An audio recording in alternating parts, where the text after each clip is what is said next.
오늘 하나님 말씀은 사도행전 4장 13절에서 22절까지 말씀입니다.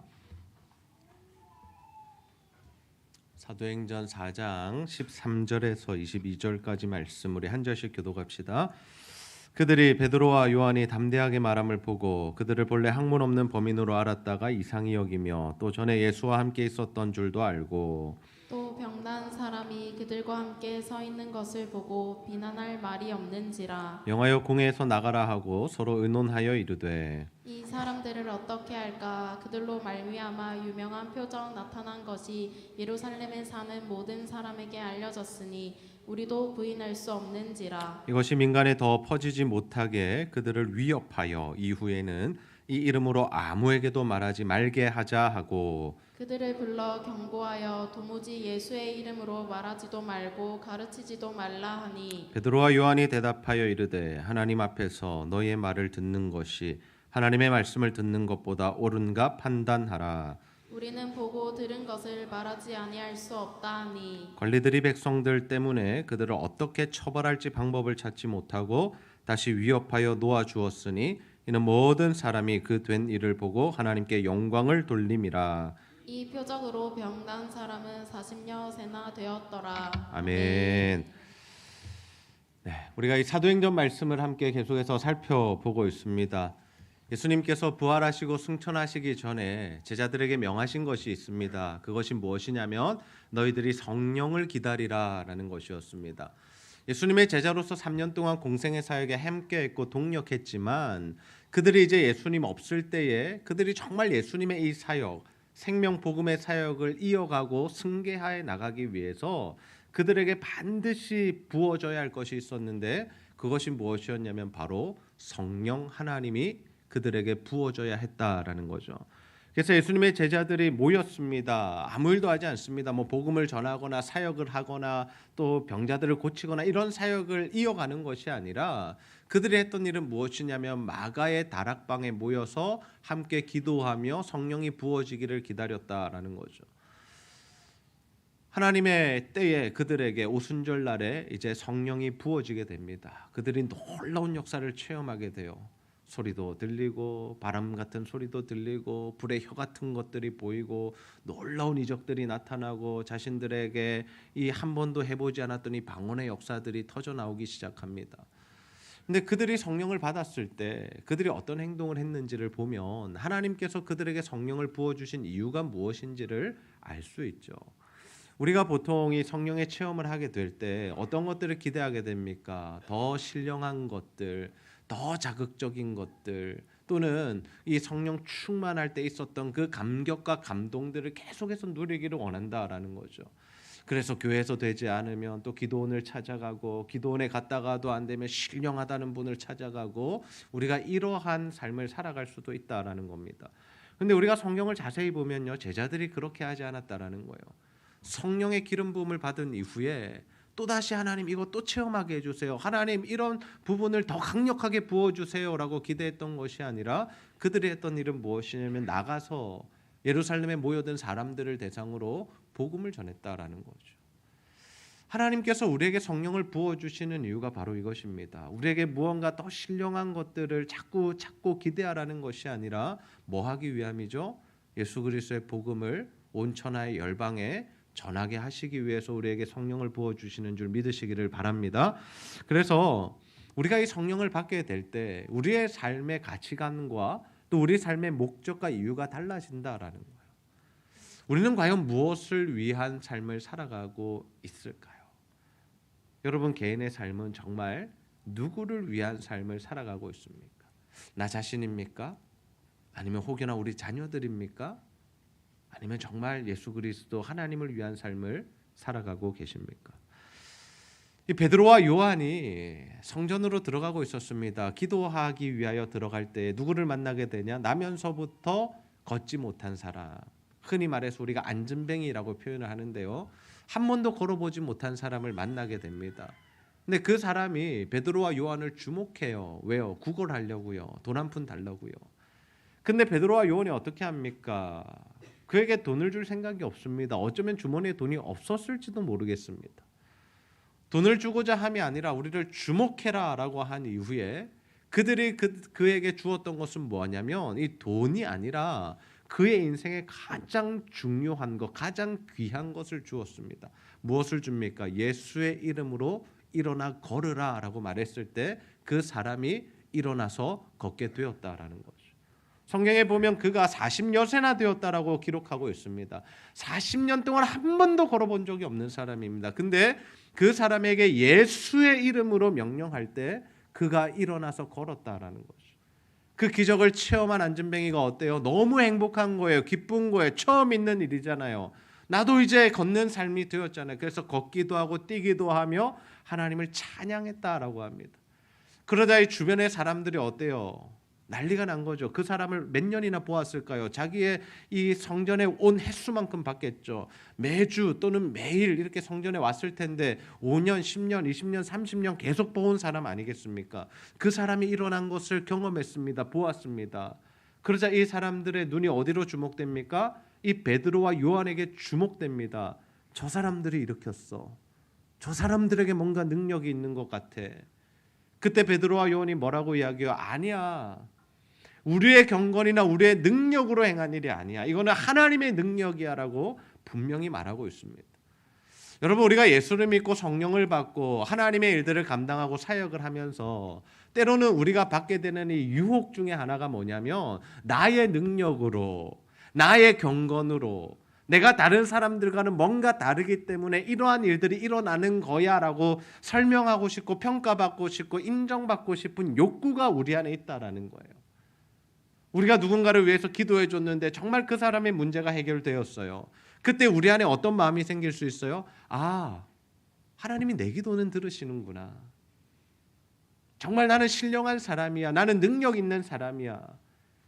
근데 한두 번이 아니라 계속해서 그러한 일이 반복되어서 일어난다면요, 주변 사람들이 그 사람을 높여주기 시작하죠.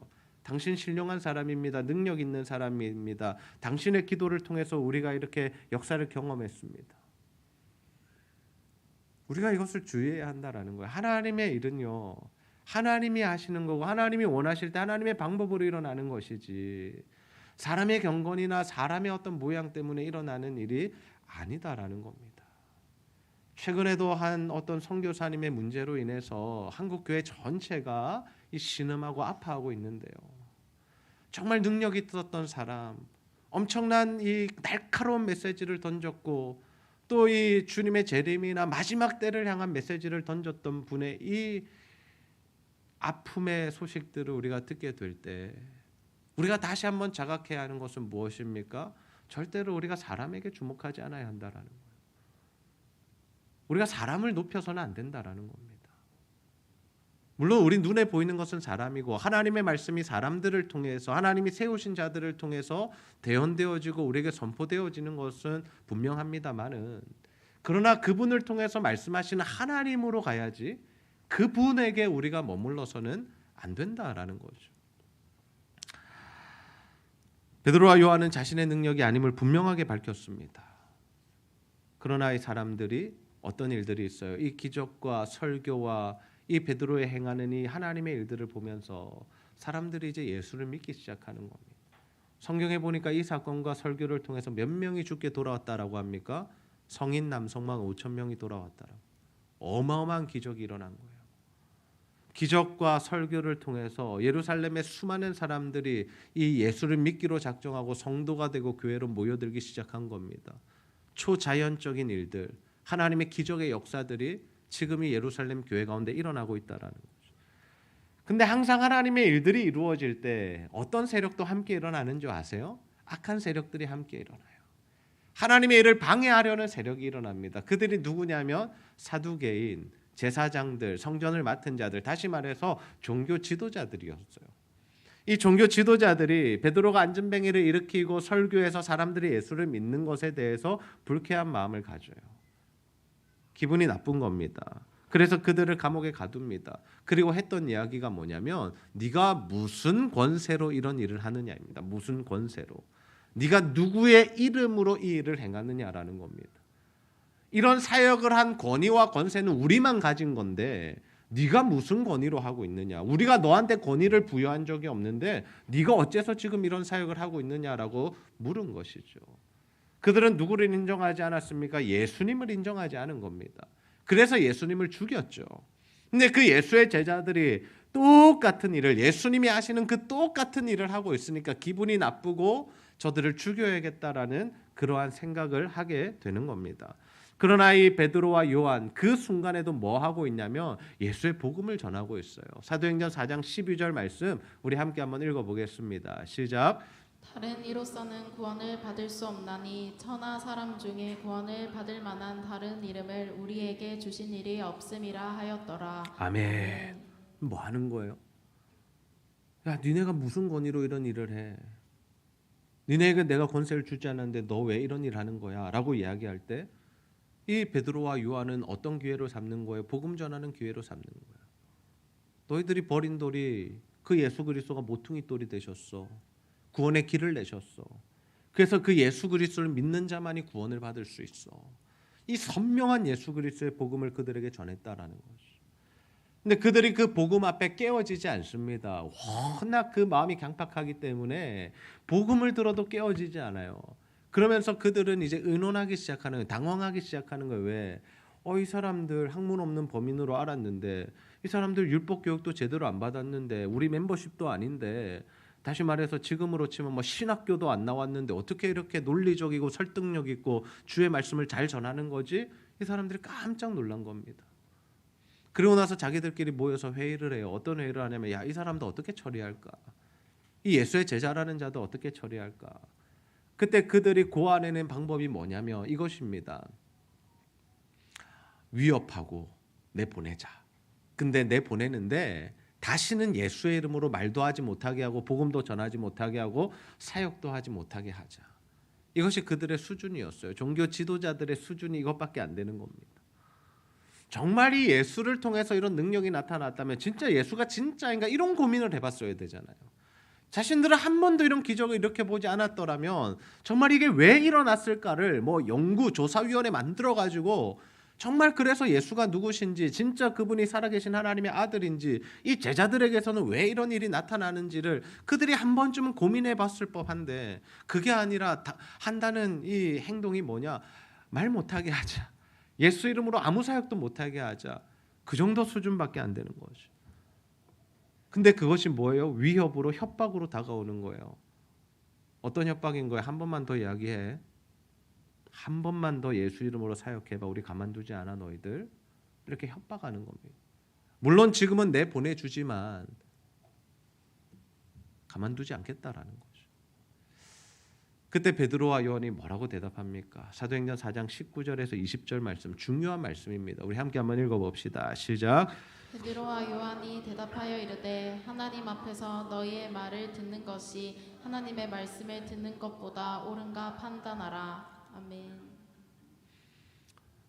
베드로와 요한이 대답합니다. 뭐라고 대답해요? 하나님 앞에서 내가 너희들의 말을 듣는 것이 옳은지 아니면 하나님의 말씀을 듣는 것이 옳은지 너희가 판단하라.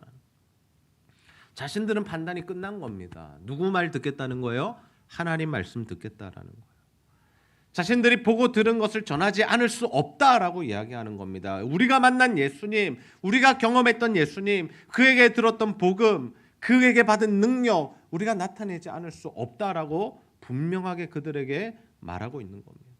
그들이 더 이상 이들을 두려워하지 않는 거죠. 종교 지도자들을 두려워하지 않습니다. 종교 지도자들이 어떤 사람들입니까? 지금 이 자들이 서 있는 이 자리가 어느 자리입니까? 공회라는 자리고요. 이 여기서 예수님이 심판을 받으셨고 이 사람들은 빌라도에게 가서 예수님을 죽이게 해달라고 사형 선고를 내려달라고 말했던, 압박을 넣었던 사람들 아닙니까? 다시 말해서 이 사람들이 움직이면, 이 사람들이 화가 나면 뭘 할 수 있는 거예요? 예수님의 제자들도 죽일 수 있다라는 거예요. 그들에게 이 힘이 있고 그들에게 권세가 있다라는 겁니다. 근데 예수님의 제자들이 어떻게 해요? 두려워하지 않아요. 무서워하지 않아요. 너희들이 우리를 죽일 수 있는 거 알아. 그러나 우리는 너희들 말 안 들을 거야. 우리는 하나님 말씀 들을 거야. 그럼 저는 우리에게 이러한 믿음이 있기를 주님의 이름으로 축복합니다. 세상은 항상 우리를 위협해요. 비열하게 위협하고 비열하게 유혹하고 우리가 하나님의 말씀대로 살아가지 못하도록 하는 거예요. 우리의 삶의 현장에서 이런 것들 있잖아. 너 예수 믿으면 이런 것들. 너 교회 가기만 해봐.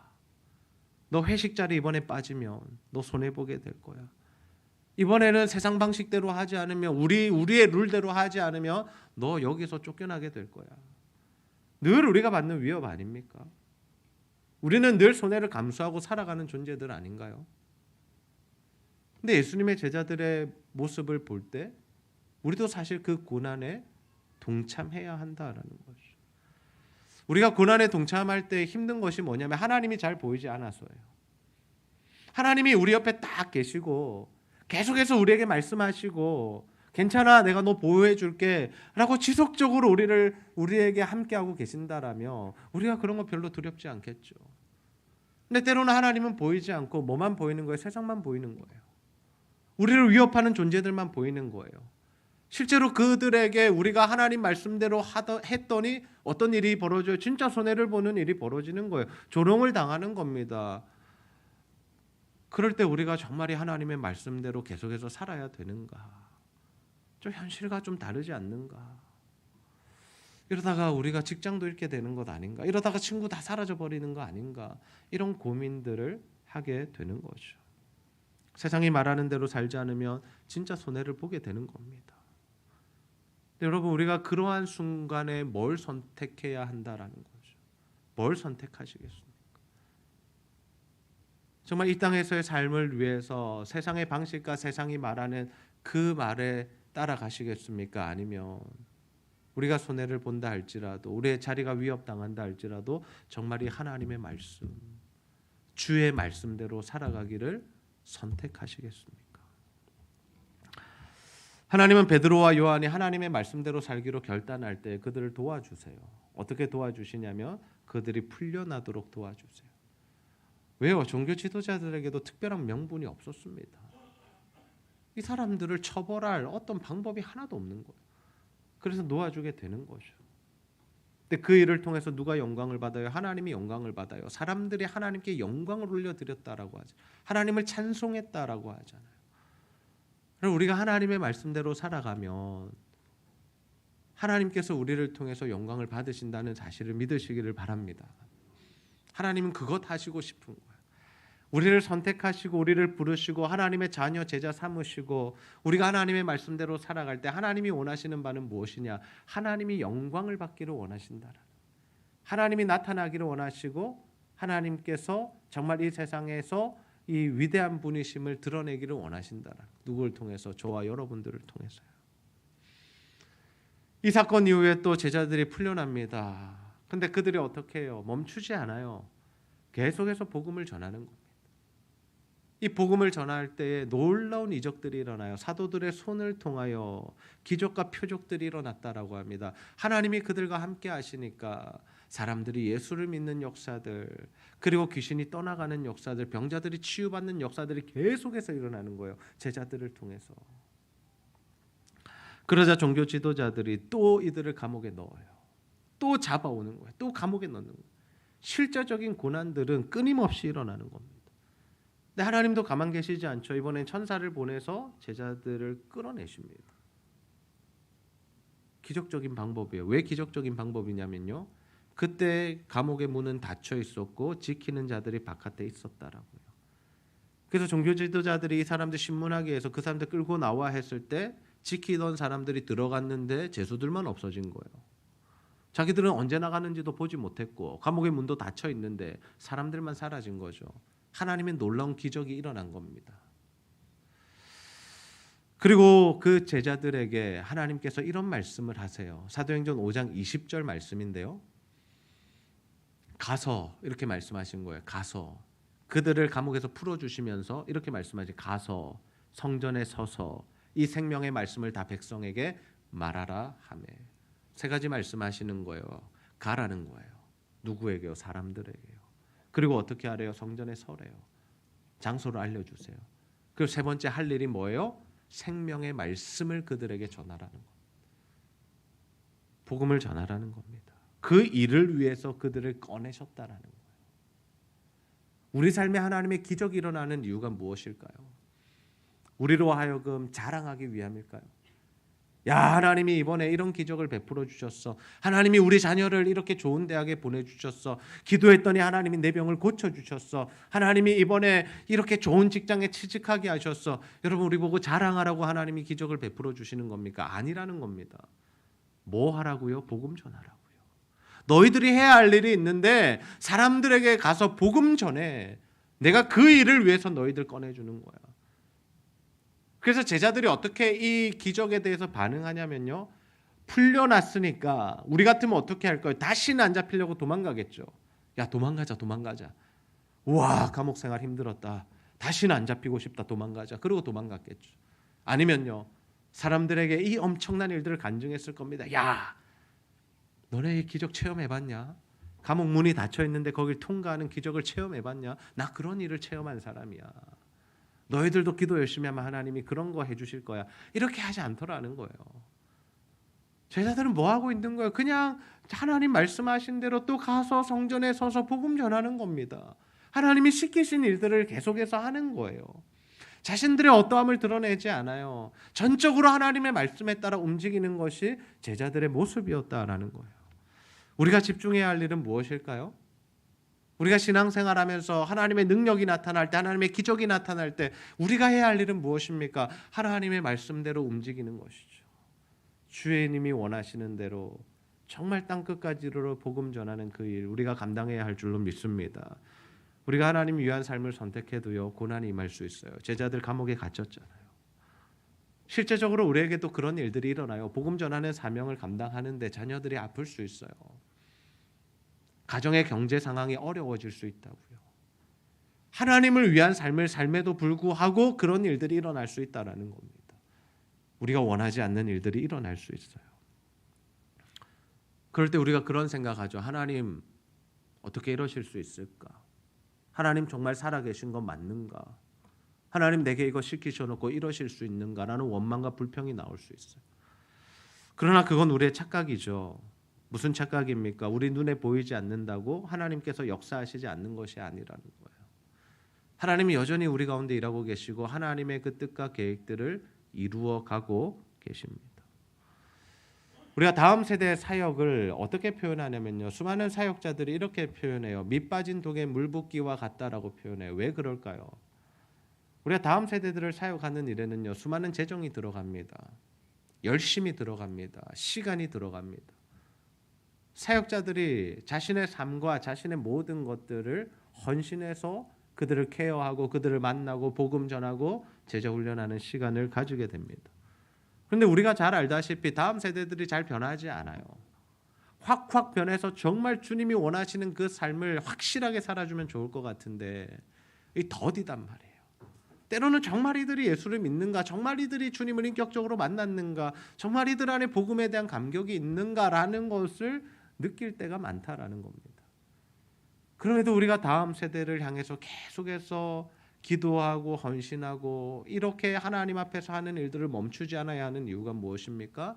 하나님께서 그들에게 복음을 전하라 하셨고 말씀대로 가르치라 하셨고 믿음으로 세우라고 성경에 우리에게 말씀해 주셨기 때문이죠. 그래서 우리는 계속해서 이 다음 세대들을 향한 마음을 가지고 하나님의 일들을 진행하고 있습니다. 계속해서 씨앗을 뿌리는 겁니다. 캠퍼스와 연합해서 사역합니다. 학원들에 들어가서 이사벨이나 분이엘에 들어가서 또 복음을 전하는 일들을 하고 있습니다. 또 태권도 선교학교를 통해서 우리 자녀들을 선교적인 삶을 살아갈 수 있도록 선교사들도 키워내고 있습니다. 참 감사한 것이 뭐냐면 하나님께서 우리 교회 가운데 다음 세대에 대한 열매들을 허락해 주신다라는 거예요. 여러분, 수적인 부흥만이 열매가 아닙니다. 그것만 바라보면요, 우리가 때로는 정말 실망할 수 있어요. 1년 내도록 사역했는데 한 명도 늘지 않았다? 그것이 만약 이 하나님이 보시는 눈과 기준이라면 우리는 하나님 앞에서 실패한 인생이죠. 그러나 그렇지 않다라는 겁니다. 하나님께서 한 사람 한 사람들을 세우셔서 하나님 나라의 일들을 하게 하시는 것, 그것이 바로 하나님 안에서의 열매다라는 거예요. 그들을 통해서 하나님이 하실 일들을 바라볼 수 있는 것이 믿음이고 그 한 아이 한 아이를 통해서 하나님이 그들을 성인으로 성장시키셔서 얼마나 위대한 사역을 하게 하실까를 우리로 하여금 보게 하시는 것이 하나님이 우리에게 주시는 믿음의 눈이다라는 거죠. 여름 방학이 되면 청년들이 성경을 배달하기 위해서 대만으로 이동하게 됩니다. 우리 주일학교 유초등부 아이들은 또 태권도를 배워서 몽골에 있는 사람들에게 또 교회마다 돌아다니며 공연을 하고 그들에게 복음 전하는 일들을 하게 될 것입니다. 하나님의 일하심에 그들이 동참하고 있습니다. 하나님이 그들을 세우시는 겁니다. 하나님이 그들을 키워가고 계신 겁니다. 우리가 그것을 바라볼 수 있다라면, 하나님의 시야로 우리가 볼 수 있다라면 우리는 계속해서 다음 세대들을 향하여 기도하고 헌신하는 일을 멈추지 않아야 한다라는 것이죠. 여러분, 전도도 마찬가지 아닙니까? 이 시대의 전도가 잘 될까요? 안 될까요? 여러분 어떻게 생각하세요? 전도를 나가보신 분들은 아실 겁니다. 되기도 하고 안 되기도 합니다. 근데 많은 교회들이 전도하기를 멈춰요. 힘이 빠지고. 왜냐하면 전도에도 열매가 즉각적으로 나타나지 않기 때문이죠. 그리고 많은 예산이 들어가고 사람들의 헌신도가 점점 줄어들기 때문에 전도합시다 그럼 몇 사람 나오지 않고, 그래 힘이 빠져서 자꾸 전도의 일들을 멈추게 됩니다. 그러나 우리가 계속해서 전도해야 하는 이유가 무엇입니까? 하나님께서 우리에게 주신 사명이 전도하고 선교하는 일이기 때문이에요. 이것은 우리가 눈에 보이는 열매가 있든 없든 상관없이 우리가 주님 앞에 서는 그날까지 해야 하는 일입니다. 처음에 저희가 붕어빵 전도할 때 5개월 동안요 한 분도 교회로 오시지 않았어요. 한 분도요. 그러나 하나님 주시는 마음으로 우리가 계속해서 이 사역을 지금 1년 반째 하고 있는데, 하나님께서 이 지역에 정말 귀한 영혼들을 하나님의 품으로 인도하시고 또 우리로 하여금 복음 전하게 하셔서 그 가정이 예수 믿고 또 천국 가게 하시고, 이러한 놀라운 역사들이 우리 안에 일어나고 있다라는 거죠. 하나님의 명령이고 하나님의 말씀이면 우리의 눈에 보기 어떤 열매가 있느냐 없느냐를 따질 것이 아니다라는 겁니다. 하나님이 원하시면 우리는 하는 겁니다. 제자들도 그러했잖아요. 하나님이 가서 서서 말하라 라고 말씀하시니까 어떻게 하는 거예요? 가는 거예요. 서는 겁니다. 그리고 말씀을 전하는 겁니다. 그럼 저는 우리 제자들 교회가 정말 이 하나님의 말씀에 따라 움직이는 교회 공동체가 되기를 주님의 이름으로 축복합니다. 우리 눈에 무언가 보이지 않을 수 있습니다. 당장에 뭔가 성과가 나타나지 않을 수 있어요. 그러나 그것에 연연해하는 것이 아니라 정말 하나님이 원하시는 것이 분명하다면, 하나님의 말씀이 우리에게 명령한 것이라면 우리가 그 길을 걸어갈 수 있어야 한다라는 거죠. 이번 정교인 수양회를 통해서 하나님께서 저에게 베푸신 은혜가 있습니다. 교회 공동체 전체에게 은혜를 베푸셨지만 제가 개인적으로 참 하나님 앞에 감사한 일이 있어요. 그것이 무엇이냐면, 우리가 이 비전 캐스팅이라는 시간을 통해서 각자가 하나님 앞에 어떻게 반응할지를 결단하는 시간을 가졌습니다. 물론 좀 짧은 시간이었기 때문에 깊이 고민하고 기도할 시간은 없었지만, 그래도 평소에 교회가 하던 사역들에 어떻게 동참할지를 또 결정하고, 또 그 외에도 자신들이 볼 때 교회 이런 부분들이 좀 필요할 것 같다라는 그 하나님이 주시는 마음에 따라서 이렇게 사역을 결정하는 분들이 참 많이 계셨다라는 거예요. 새가족들을 위해서 배식을 봉사하겠다는 셀이 나타났고, 또 다음 세대를 위해서 공부를 가르쳐 주겠다라는 그런 어르신들이 나타났고, 또 붕어빵 전도와 형제 순회 전도단에 또 헌신하겠다라는 그런 분들이 많이 또 기록이 되어 있고, 특별히 제가 감사한 것은 기도 특공대 13분이나 더 참여하기로 결단했던 것에 대해서 제가 너무나 감사한 마음을 가지게 되었습니다. 하나님께서 하시는 일들, 하나님께서 원하시는 일들에 동참하기 원하는 마음으로 하나님 앞에 결단하는 것, 이것이 바로 우리가 해야 할 일이죠. 한 집사님이 말씀하셨어요. 야, 기도 그 특공대 기도문 보니까 엄청 길던데요. 물론 깁니다. 40분에서 1시간 정도는 읽으셔야 될 거예요. 그러나 그 일에 우리가 계속해서 가는 이유가 무엇입니까? 기도 외에는 이런 이유가 나갈 수 없느니라. 기도 외에는 하나님의 일이 진행되지 않기 때문에, 기도 외에는 우리가 영적인 전투에서 이겨낼 수 없기 때문에 우리는 기도하는 자리에 앉아서 날마다 기도하기로 결단하고 그 어려운 시간들을 보내고 있는 것이죠. 그럼 저는 우리 제자들교회 성도님들 모두가 눈앞에 보이는 거, 당장 내 삶에 현실적으로 느껴지는 거, 교회에서 가시적으로 나타나는 것에 너무 마음을 두지 마시고, 정말 이 하나님의 말씀, 약속된 주의 말씀을 붙들고 주께서 우리에게 주신 말씀을 따라 묵묵히 그 길을 걸어가는 자들이 다 되시기를 소원합니다. 그래서 하나님의 말씀대로 오늘 제자들의 모습처럼 주께서 우리에게 원하시는 일, 복음 전하고 한 영혼 살려내고 선교하는 이 일을 위해서 우리의 삶을 드리고 우리의 인생을 헌신하며 또 우리 다음 세대들이 그렇게 자라날 수 있도록 기도하고 헌신하는 삶을 통해서 우리 교회가 계속해서 하나님 원하시는 일들을 감당해가는 우리 다음 세대들이 하나님의 일꾼으로 세워지는 그런 복된 교회 우리 가정이 되기를 주님의 이름으로 축복합니다. 우리